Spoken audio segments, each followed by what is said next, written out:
I now look to Amali Yeshitela to continue the case for the proposition.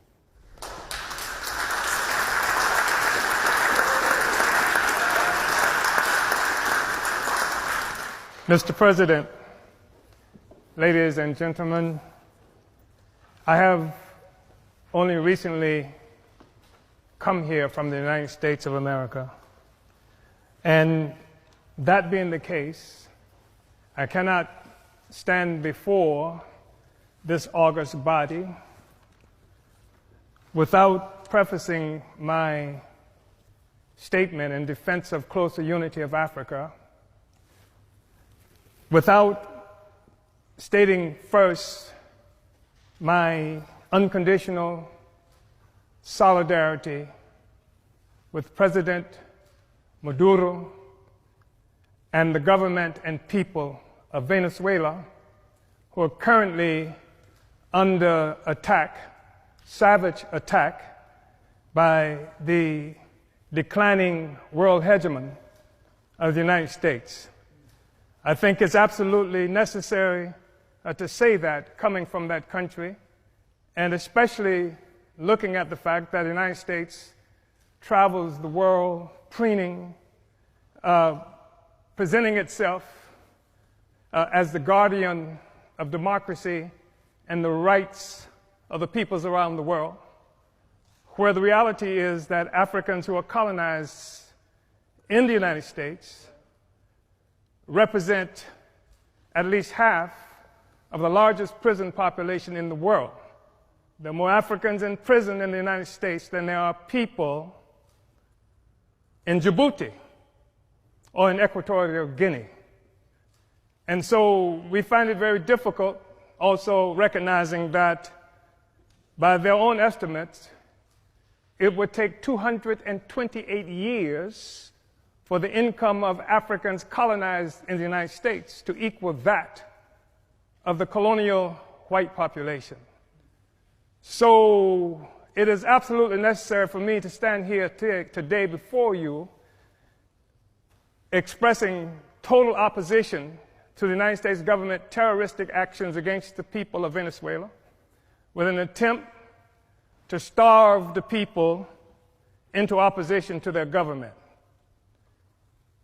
Mr. President, brothers and sisters, comrades, it is also necessary for us to say that this question of a closer union with Africa, or between Africans, or within Africa, is not a purely academic question, despite the fact that this debate is occurring within the pinnacle of bourgeois academia.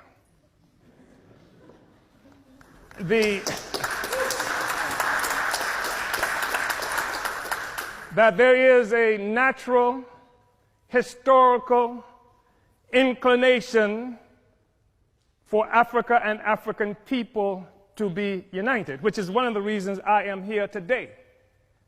The truth of the matter is that this discussion about the unity of Africa, union of Africans, started much earlier than any incursion, as it might be characterized, of China or the Trump administration into Africa.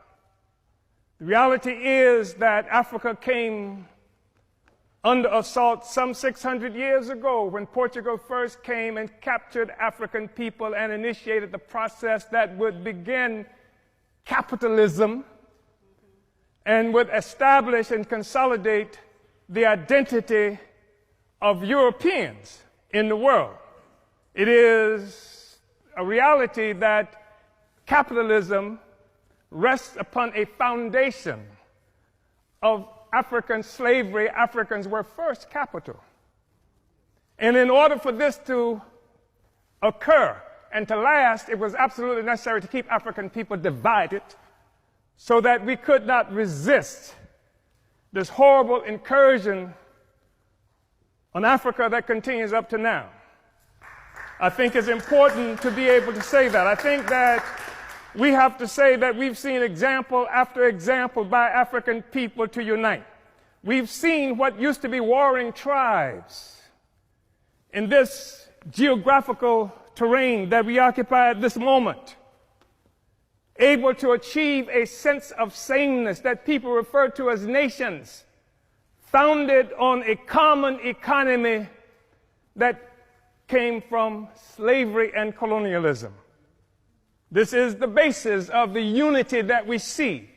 If there is a problem with the European Union today, it is because the foundation, the economic foundation of capital, of imperialism, is being stressed by the struggles of the oppressed peoples of the world to take back their resources from this parasite that bleeds Africa, that bleeds the world, that bleeds Afghanistan, that bleeds the people of Yemen who are dying by the thousands even as we have this discussion.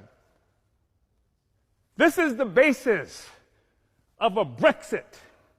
It can't stand together anymore because the host is rejecting the parasite.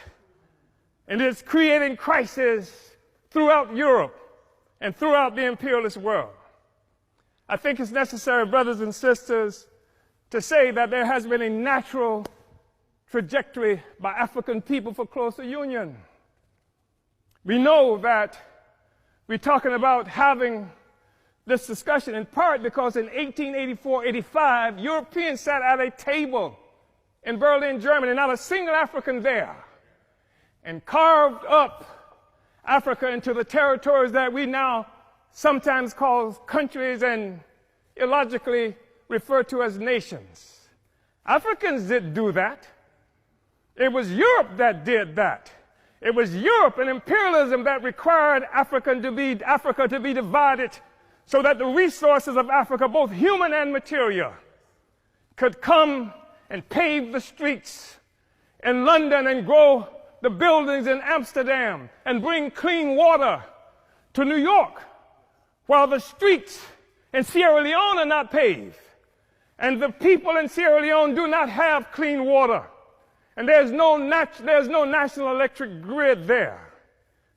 It is necessary to keep Africa divided by European imperialism and by all the imperialism in order to continue to suck the resources from Africa so that cell phones could exist here, so that Steve Jobs and the others could achieve some great notoriety from the coltan that comes from Congo, where Leopold killed at least 12 to 15 million Africans in order to conquer and keep Africa in the condition it's in today.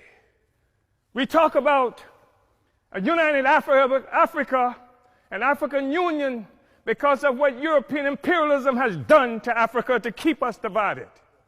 We know it's true.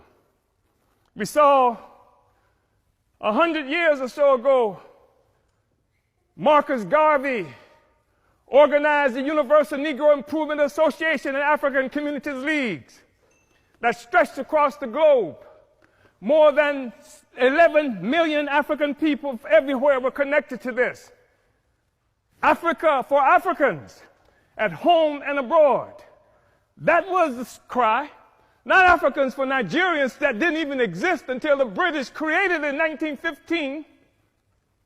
And Flora Shaw, the mistress who would become the wife of Frederick Lugard, came up with the name nigger area.